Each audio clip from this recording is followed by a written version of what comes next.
A ponte festiva de San Xosé comeza con controis nas fronteiras de Galicia. Policías e gardas civís vixían que se respecte o peche perimetral da comunidade.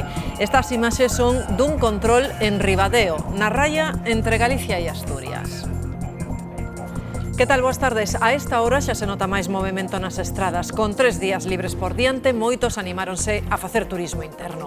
E hai localidades, as máis visitadas, que van sentir esa chegada de xente nova. Sí, son vilas do interior con ofertas de turismo rural, pero sobre todo zonas na costa nas que hai previsión de sol. A Policía e a Garda Civil teñen o ollo posto en que se cumpran coas restriccións por mor da COVID que entran en vigor esta mesma medianoite, Noelia.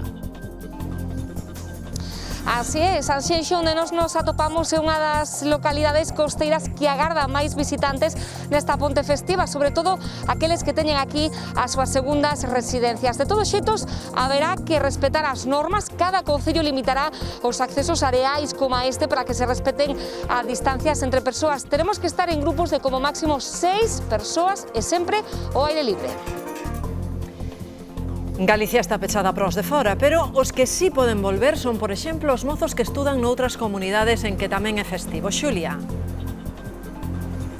Sí, finalmente os universitarios que estudan fora da súa comunidade lles permiten volver a casa durante a ponte de San Xosé, xa que esas viaxes están consideradas como de retorno á residencia habitual ou familiar. Aquí na estación de tren de Santiago estamos notando que van chegando a cuentagotas porque a chegada masiva está prevista para dentro de 8 días, cando comecen as vacacións de Semana Santa.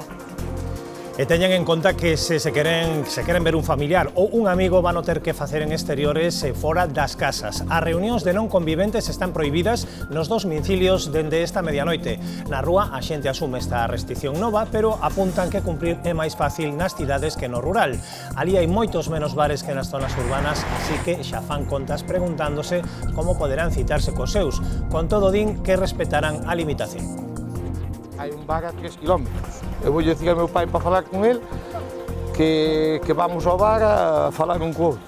Ti non podes ir comer con teus pais e, sin embargo, podes coller a teus pais e traelos para o bar. Eu iso non o vexo ben. Estas limitacións nos domicilios privados tradúcense en certa alegría pros hostaleiros. Por exemplo, pro Día do Pai xa se está notando nas reservas dos restaurantes. Iria. Sí, nas últimas horas aumentaron as reservas nos restaurantes e algúns xa están completos. O feito de que aquí se poda quedar con non conviventes está a animar a moitos a pasalo San Xosé fora da casa.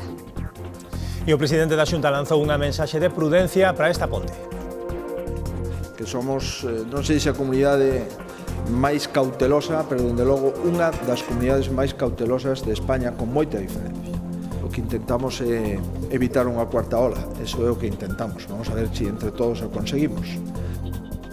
Feijóo falaba así tras un consello da Xunta que aprobou un paquete de axudas novo pro comercio. Haberá bonos de ata 30 euros para gastar nos establecementos galegos. Para conseguir eses bonos, os clientes teñen que descargalos na web da Xunta. Pero hai máis novidades desa reunión do Goberno galego. Van gastar case 200 millóns de euros para facer obras en colexios e institutos e conseguir así espazos máis amplos e ventilados. Os patios que o precisen, por exemplo, vanse cubrir con estruturas de madeira, vanse facer melloras nos accesos e fomentaránse as aulas multiuso. Tamén lles contaremos o caso dun hostaleiro da Illa de Arousa que non dá crédito á valoración negativa que lle puxeron uns clientes só, escoiten, por tentar que respectaran as normas COVID. Despois de lembrarlles que tiñan que poñer a máscara e seguir as normas, os clientes enfadáronse e escribiron unha crítica en que lle chamaban, entre outras cousas, intolerante. A páxina baixoulle a calificación, pero os internautas e os outros bares da vila están o apoiando masivamente. O compañeiro, pois, 100% responsable, é verdade que é o que deberíamos facer todos, pois a responsabilidade da xente, xa a cousa de cada un saber cales son as normas e cumplilas. Un sector tan castigado como este anda por encima con estes comentarios gratuitos non axudan a nada. Argentina, todo o país respira con alivio despois de localizar con vida a pequena Maia, unha nena de 7 anos que fora secuestrada na rúa o luns por un perigoso pederasta. 1000 policías, cans adestrados, helicópteros e drons participaron na operación de busca que acabou permitindo atopar a nena e detelo home que tiña varias denuncias previas por abuso de menores. A cativa foi trasladada a un hospital en bo estado de saúde. En o tempo seguimos falando de situación anticiclónica e en xeral veremos lucir o sol. Ademais sopra vento do nordés, así que as queimas van estar prohibidas dende mañá ata nova orde. Con ese aire do norte as temperaturas baixan bastante e volveremos sentir frío.